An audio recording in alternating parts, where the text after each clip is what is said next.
Hey, it's Zax and Jimfro from Ready Check Pull. We got to test one of the bosses of the first raid in Shadowlands, so we're here to break it down for you real quick. The full guide will be out later on, but for now, here's a little preview. Shriekwing is the first boss of the raid. She's a giant bat thing, and as you'd expect from a first boss, it's pretty simple. But this fight also does have a couple of interesting things going on, including a unique little intermission phase. So let's get started with the main phase.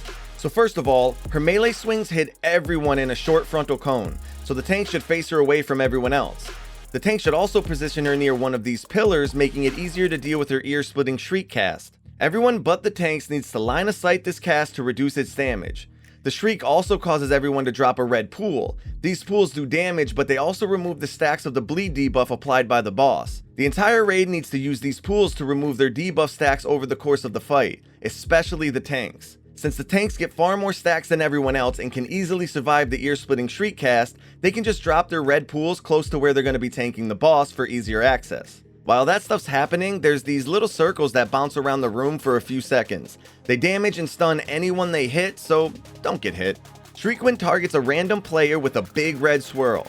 She jumps to that player after a few seconds, doing AoE damage to anyone in the swirl. This is your typical get it out of the raid mechanic. When her blood bar fills up after about 2 minutes, she'll start the intermission phase where she takes 99% reduced damage and isn't tankable. She'll jump to the middle of the room and start sending out these waves of circles that everyone has to dodge. She'll also frequently cast a shriek that needs to be line of sighted. If anyone gets hit by one of the circles or is in line of sight of the shriek, they get horrified and everyone within the circle takes a ton of damage after 2 seconds.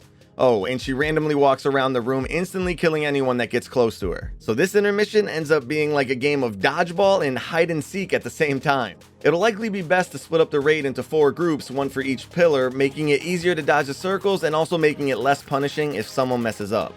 After about 30 seconds, the intermission will end and it's back to the main phase, and that's the fight.